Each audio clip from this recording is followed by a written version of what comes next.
All right, guys, so pretty big weekend in terms of news. So we had South Carolina, and Joe Biden ran away with it. He won by over 20 points. It was a huge victory. Should have been expected, though, if we're being honest with ourselves. The polling leading up to it showed Bernie down by a pretty significant amount, and that's what we got. You know, Bernie came in second, and then Tom Steyer came in third, actually. But it was after South Carolina that I feel like it gets really interesting because, like I said, it really was kind of expected that Joe Biden was going to do well in South Carolina. So immediately after South Carolina, Tom Steyer drops out, which will probably have no effect on the race. Tom Steyer really didn't have any major support besides in South Carolina, and so there's not a lot of voters to like be curious about where their support's going to go. So, but that was interesting. It happened right after, even after his best performance in the whole race, he drops out. Then we had Pete Buttigieg drop out. And that was just lovely. Like, I get it. People are saying, like, oh, you know, it's going to consolidate, like, the centrist vote, whatever. Pete Buttigieg was just such a terrible candidate. He flipped on just about every issue.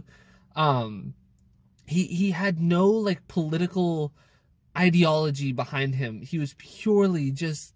He's a careerist, is what he was. He just wants to be, he wanted to be president. That's what he wanted. He had no ideology that he cared about.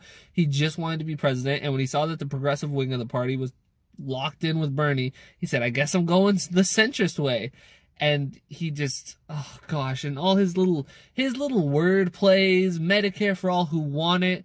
Early on, he kept talking about how, oh, well, maybe instead of democratic socialism, we should try democratic capitalism. And then he would do, what was his newer one? His newer one was, oh, well, I recently talked to some future former Republicans.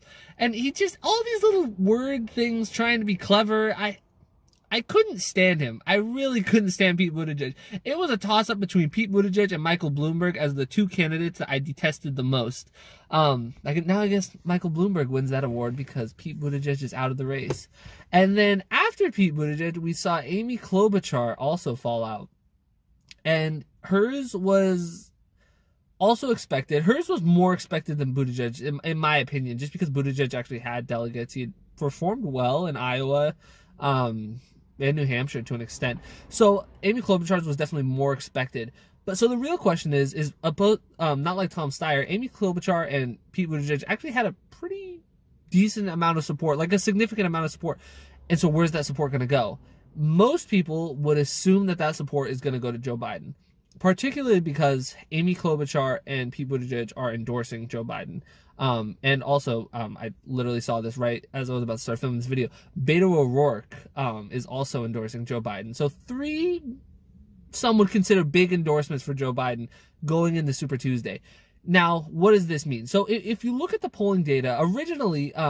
if you looked at, so when they poll people, they say, like, you know, who are you supporting, and then who's your second choice. So the number one second choice person for Pete Buttigieg supporters was Bernie Sanders.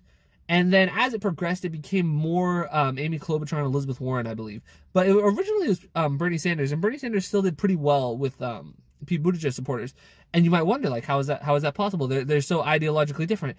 And the reason for that is a lot of voters don't necessarily vote based on ideology. A lot of people vote just kind of on a lot of other characteristics, maybe how the person talks, how they present themselves. You know, a lot of people vote based on identity. There's a lot of different factors that people look at that's not policy, and I definitely disagree with that, but it's reality. And so Buttigieg dropping out arguably could help Bernie. We'll see. But Amy Klobuchar dropping out, I think, will almost undoubtedly hurt Bernie, because I think that most of Amy Klobuchar's voters will go to Warren. She was the number one second choice person for Warren supporters, or for the number one second choice candidate for Klobuchar supporters was Warren.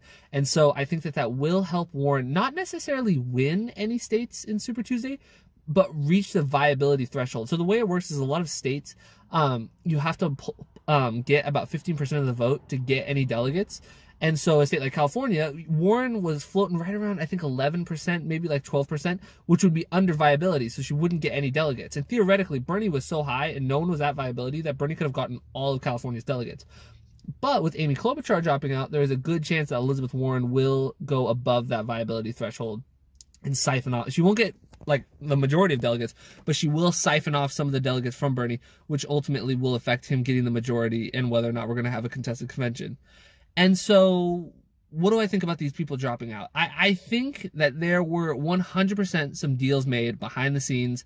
I think that the Biden campaign probably approached the Buttigieg campaign, also approached the Klobuchar campaign, and apparently approached the O'Rourke what was the O'Rourke campaign, and offer them cabinet positions. I think that is almost definitely what happened. People are saying maybe a VP spot for Buttigieg in Biden's administration. I don't know if he'd go that high with it. A lot of people were talking about him maybe choosing Kamala Harris as his VP, which I feel like that would show zero like backbone on his part. She basically called him a racist, and for him to like be like, "Oh, want to be my VP?" Like, I don't know. I feel like that is I don't know. But who knows what he's going to do. But I think that almost definitely Buttigieg, Klobuchar, and O'Rourke were offered cabinet positions if Biden does get the nomination and, wins.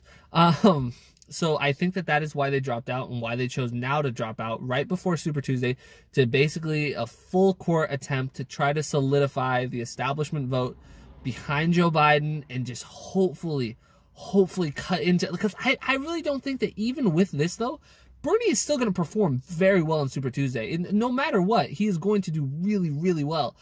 It's just a question of how many delegates they can siphon off, how many delegates they can just get from the very bottom.